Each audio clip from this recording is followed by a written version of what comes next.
ചോറിന് കറിയൊന്നും ഇല്ലയെന്ന് പറഞ്ഞിട്ടോ അല്ലെങ്കിൽ സൈഡ് ഡിഷൊന്നും ഇല്ലയെന്ന് പറഞ്ഞിട്ടൊന്നും ആരും വിഷമിക്കണ്ട. അപ്പോൾ അതിൻ്റെ ഒരു പരിഹാരമാണ് കേട്ടോ ഞാൻ കാണിച്ചു തരാൻ പോണത്. അതിന് വേണ്ടിയിട്ട് ഞാൻ ഒരു പാൻ അടുപ്പത്ത് വെച്ചിട്ടുണ്ട്. വെളിച്ചെണ്ണ ഒഴിച്ചതൊന്ന് ചൂടായി വരുമ്പം ഒരു 8-10 അല്ലി വെളുത്തുള്ളി അരിഞ്ഞത് ചേർക്കാം. അതിലേക്ക് ഒരു 5-6 വറ്റൽമുളകും കൂടെ ചേർത്തൊന്ന് ഇളക്കി കൊടുക്കാം കേട്ടോ. അപ്പോൾ നന്നായിട്ട് അതൊന്ന് ഇളക്കി അതൊന്ന് കളറും മാറ്റിയെടുക്കണം. വെളുത്തുള്ളി നന്നായിട്ട് മുരിഞ്ഞ് വരണം കേട്ടോ. അപ്പോൾ അതേ വെളുത്തുള്ളിയും വറ്റൽമുളകും മുരിഞ്ഞ് വന്നിട്ടുണ്ട്. അത് കരിഞ്ഞ് പോകാതിരിക്കാൻ വേണ്ടിയിട്ട് ശ്രദ്ധിക്കണേ. ഇനി ആ സെയിം വെളിച്ചെണ്ണയിലേക്ക് കുറച്ച് ഉള്ളി അരിഞ്ഞും കൂടെ ചേർത്ത് കൊടുക്കാനുണ്ട്. ഞാനിവിടെ എടുത്തിട്ടുള്ളത് ഒരു വലിയ സൈസ് ഉള്ളിയാണ് കേട്ടോ. അതൊന്ന് നൈസായിട്ട് അരിഞ്ഞ് ചേർക്കുക. അതിൻ്റെ കൂടെ കുറച്ച് കറിവേപ്പിലയും കൂടെ ഇട്ടാൽ നല്ല അടിപൊളിയായിരിക്കും കേട്ടോ. എന്നിട്ട് അതൊന്ന് വഴറ്റിയെടുക്കണം. വഴന്ന് വരുമ്പോൾ നമുക്കതൊന്ന് മാറ്റി വയ്ക്കുക. ഇനി നമ്മൾ നേരത്തെ തയ്യാറാക്കി വെച്ചിട്ടുള്ള ആ മിക്സില്ലേ അതൊന്ന് പൊടിച്ചെടുക്കണം കേട്ടോ.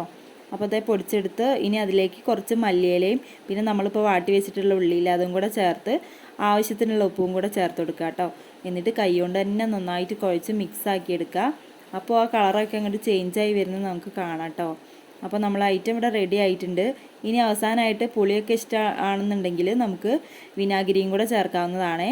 അത് ഇഷ്ടമില്ല എന്നുണ്ടെങ്കിൽ സ്കിപ്പ് ചെയ്യാം, എന്നാലും ടേസ്റ്റ് ഉണ്ടാവും കേട്ടോ. അപ്പോൾ ഞാനിവിടെ കുറച്ച് വിനാഗിരിയും കൂടെ ചേർക്കുന്നുണ്ട്. എന്നിട്ട് കൈ കൊണ്ട് നന്നായിട്ട് മിക്സ് ആക്കി എടുക്കാം കേട്ടോ. ഇനി നമുക്ക് ചോറിൻ്റെയോ ചപ്പാത്തീൻ്റെയോ ഒക്കെ കൂടെ വേണമെങ്കിൽ കഴിക്കാം. അപ്പം കറിയൊന്നും ഇല്ലെങ്കിലും ഒരു നേരമൊക്കെ ആഹാരം കഴിക്കാൻ ഈ ഒരു റെസിപ്പിയൊക്കെ തന്നെ ധാരാളമാണ് കേട്ടോ. അപ്പം വീഡിയോ ഇഷ്ടമായെങ്കിൽ എല്ലാവരും ഒന്ന് ട്രൈ ചെയ്ത് നോക്കുക, ഫീഡ്ബാക്ക് അറിയിക്കുക കേട്ടോ. പിന്നെ സബ്സ്ക്രൈബ് ചെയ്യാൻ മറന്നു പോകണ്ട. അപ്പോൾ ഇത്രയേ ഉള്ളൂ. ടാറ്റാ.